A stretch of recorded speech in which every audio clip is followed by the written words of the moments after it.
E olha, gente, imagens, versos e vozes rompem o silêncio que por muito tempo tentou apagar histórias. Estou falando da exposição Rasgando o Silêncio, Vozes da Resistência, que pode ser vista no Museu Capixaba do Negro, em Vitória. É para lá que a gente vai agora conversar com Camila Soares, a nossa repórter que está lá, e vai contar um pouquinho para a gente dessa exposição, né, Camila? Boa tarde. Boa tarde, Luana. É isso mesmo, esse projeto que está aqui é uma iniciativa da Escola Hildebrando Lucas, que reúne resgate histórico, educação e identidade. O projeto começa levando os alunos lá para o Sapé do Norte, região lá de Conceição da Barra, São Mateus, e trazendo, fazendo com que esses alunos vivam algumas experiências que resultam nisso aqui que a gente está vendo. Atrás de mim a gente tem o documentário, que já está rodando. A gente tem um livro que também reúne as ilustrações que foram feitas pelos próprios alunos e também registros fotográficos de tudo que eles vivenciaram nessa experiência. Quem está comigo é a Alessandra Trabac, ela é diretora da Hildebrando Lucas. Alessandra, bem-vinda ao TV Revista. Fala um pouquinho para a gente como é que foi a construção desse projeto. Esse projeto surgiu lá na Escola Hildebrando Lucas, através da disciplina do PIPAT, em parceria com o CRJ, a Vela Filmes, o próprio Mucane. Foi um projeto em que a gente busca a trajetória histórica, cultural e econômica do povo quilombola, do Sapé do Norte para o quilombo urbano de São Benedito. Os estudantes da EJA, eles ao estudarem esse resgate, fazerem esse resgate dessa cultura, de entender como foi todo esse processo econômico da vinda deles de lá para cá, faz com que eles entendam porque eles não vieram simplesmente para o centro de Vitória, sem consequências, Houve toda uma questão política e econômica que fizeram a vinda deles para cá, como o plantio do eucalipto. E aí eles passam a entender como é que eles chegaram e são protagonistas, passam a ser protagonistas da própria história, construindo uma nova trajetória de vida, a partir do entendimento da economia, da história e da cultura desse resgate. Quem está aqui também é o professor Tiago, ele que levou essa turma lá para o Sapé do Norte. Conta para a gente como é que é ver todo esse trabalho que foi feito se transformar em materiais aqui que a gente pode ver, tocar como os livros e apreciar como as ilustrações e os registros fotográficos. Bom, para nós é uma satisfação muito grande, porque na verdade é um trabalho que vocês também a gente agradece, vocês são sempre parceiros numa evolução.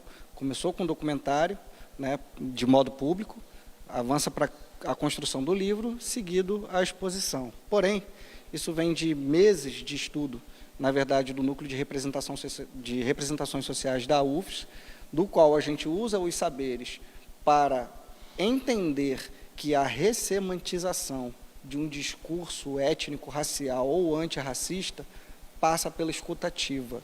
Então, para eu construir uma história de ancestralidade, eu preciso resgatar aqueles que foram silenciados por sua condição social, econômica e até histórica colonial.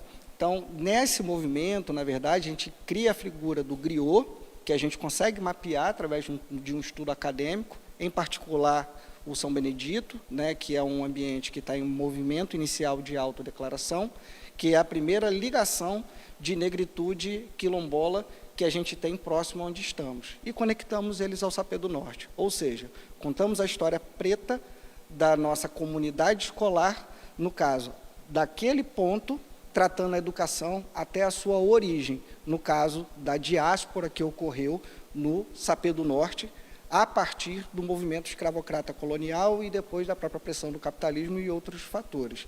Então, a ressemantização da história, eu acho que é o maior legado a partir de quem é protagonista dessa história, que é o povo preto. Olha, gente, uma aula de história que a gente acabou de ter aqui agora, Obrigada, Tiago. Olha, quem está comigo também é a Adriele. Vem aqui, Adriele. A gente vai andar um pouquinho aqui na exposição, porque do lado de cá a exposição continua. A gente tem alguns registros, alguns materiais que são simbólicos ali para aquela região do Sapé do Norte.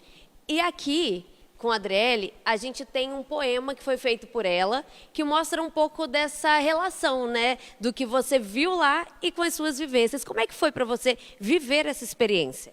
A experiência foi maravilhosa. Aprendi muito lá no Quilombo, em Angelim 1. Com a criação para poder criar o poema, foi um pouco mais complicado, mas tive uma identificação.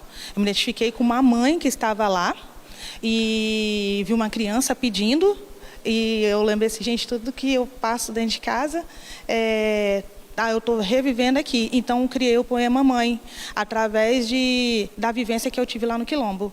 Foi maravilhoso, é uma experiência que eu indico para outras pessoas, outros jovens e adultos também, que queiram ingressar no Hildebrando Lucas.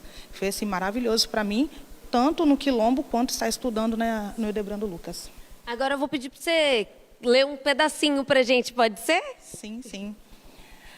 Mãe, criança chora, mãe se importa. Como não se importar? Criança pede, mãe, tô com fome, mãe, tô com dor, mãe, tô com sede, mãe, cadê minha roupa? Mãe, meu chinelo pocou, mãe, quero esse brinquedo. Mãe, vamos sair? A mãe chora, ajoelha e ora, e se implora.